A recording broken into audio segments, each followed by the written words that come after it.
Its austere, gurney-flapped hindquarters don't flaunt a park bench-sized spoiler, the front fenders are devoid of shark gill slats and hyper-aggro aero, and this severely lightweight road car most certainly couldn't stick to the ceiling if driven upside down at speed. But what the 2024 Porsche 911S/T lacks in extroverted bodywork, it more than makes up for in one critical metric: the butt-pleasing, vestibular-appeasing ability to deliver tingles and treats to the driver who dares dip into its vast wells of capability. The literal antecedent to the S/T is the GT3 RS, a downforce-intensive track number whose sole raison d'etre is to bang out eye-opening lap times. As such, the big spoilered bruiser can only be had with a two-pedal automatic, a dizzying suite of electronic suspension adjustability, and upgrades aimed at squeezing optimal lap times at the track. Plucking the 518 horsepower, titanium conrod-equipped, individual throttle body-powered, 4.0-liter flat-six from the RS, the S/T strips its related components to their naked essence in order to shave maximum weight with the goal of ultimate driver purity. The dual clutch is swapped for a 6-speed, short-throw manual, the power-sucking hydraulic clutch is replaced by an unassisted unit that weighs half as much, and a single-mass flywheel enables blink-quick tachometer spins from idle to 9,000 RPM. Also axed is rear axle steering, whose power-thirsty magnets and motors necessitate a bigger, heavier battery. Lightweighting measures are so aggressive throughout that the S/T becomes the wispiest model in the 992 lineup, boasting a curb weight of only 3,056 pounds. That's a full 212 pounds lighter than the GT3 RS, or an American Pit Bull Terrier heavier than the 991 Series 911R, which had more lenient homologation rules it had to stick to. But it's not all about apples to oranges comparisons against its big spoilered stablemate. Though the S/T's / moniker tips a hat to the racing homologation specials of the late 1960s and 1970s, a more accurate view is to consider it the spiritual successor to the 911R and a punchier alternative to the discreet GT3 Touring. Think of it as yet another specialized, low-volume nod to things enthusiasts like very much: a manual transmission, crystal clear steering, less sound insulation and more information about the world around. And, of course, an almighty internal combustion engine that's like a studio reference speaker for depicting linear horsepower and torque delivery. To put a finer point on its finely tuned identity, it took 3 flights to get to the sprawling mountainous B-roads of southern Italy, a region that's dear to the S/T development team's heart. These are the hills where GT boss Andy Pruninger, product manager Uwe Braun, and racing legend Walter Röhrl gathered to put the model through its paces and perform final performance validation before it went into production. Swing open the S/T's driver door and slam it shut, and there's noticeable lightness thanks to its carbon fiber skin, a material choice that also extends to the roof, hood, and front fenders. The 518 horsepower flat-six kicks to life quickly thanks to its reduced reciprocating mass and feathery flywheel, and the trimmed-down components reveal a noticeable rattle at idle. The clutch requires a bit more effort than in the GT3 Touring, but the 6-speed shifter feels short and precise as it clicks into each gear, sliding with a clean, positive feel.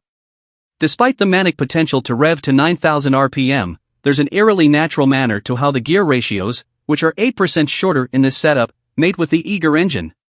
Lay into the power, and the motor lurches the S/T forward with more urgency than the GT3 Touring. Drop a cog, and blipping the throttle invariably produces a well-matched rev. Though its official 0 to 60 mph time of 3.5 seconds is rated a half-second slower than the near-instantaneously shifting GT3 RS, the S/T nonetheless thrills as it runs through the gears, falling easily into a rhythm of fast upshifts and crisp, heel/toe-match downshifts. Standard carbon ceramic brakes are powerful and easily modulated. Pruninger acknowledges that the 911 platform has exhibited scope creep in recent years. The 992 has gotten to be a pretty big car, everybody knows that, he admits, emphasizing that the goal of the S/T is to feel the smallest and lightest of all its siblings. Through a cavalcade of hairpins, the S/T proceeds to achieve the seemingly unachievable, biting into corners with massive front-end grip, transitioning to mid-corner with fluid ease, and powering out beyond each apex with ease. Without the GT3 RS complicated rebound and compression adjustability, the only PASM setting available in the S/T comes from the knurled, shock absorber-clad toggle on the dashboard. Going against Porsche's convention, tapping the toggle softens, not stiffens the suspension, though the stiffer default setting actually provides plenty of compliance, even through seriously pothole-ridden stretches. The simplicity of these options and the plug-and-play nature of the car lends it an inherent ease. However, the surprising grip of the Michelin Pilot Sport Cup 2 tires, They're not even cup 2 rupees, ups the ante enough to make the S/T feel like it can glide over virtually anything in its way and come out unperturbed. Nestled into its carbon fiber bucket seats for hours of aggressive mountain driving, this was the first time I didn't loathe these minimalist perches for their lack of lumbar support. I was so busy coping with the G-forces that I apparently exerted my core strength towards lateral, not longitudinal stability, which is a more F1-like emphasis on core and neck strength. While all this mechanical grip might feel less extreme on a racetrack, it's absolutely boggling on the road, accompanied by outstandingly accurate, communicative steering. As much as I love the extra help of rear axle steering at lower speeds, the S/T's lightness makes the feature seem like it's not needed in this application. Funny to be thinking of this wingless wonder in race car terms, but here we are, pounding through corner after corner as we explore the car's limits, yet come up short in search for the edge.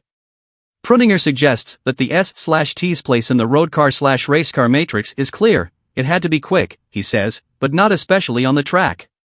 And if you ask me the Nürburgring time of the car, I don't know, I don't care. In a strange way, driving the S/T through a seemingly endless sequence of storybook curves recalibrates my concept of what the 911 platform is capable of. This new lean, mean beast reverts a bit to the early days of the 911, when electronics and algorithms weren't struggling so hard to proactively rescue drivers when their talent reservoirs depleted. And yet, there's a deep well of next-level suspension and powertrain tech that enables its performance to surpass that of many race cars.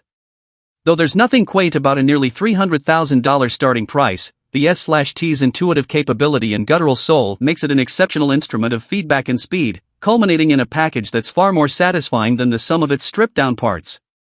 Whether or not you're one of the lucky 1,963, the S/T will prove itself a 911 for the ages, one of the all-time greats that will mark a significant juncture in history.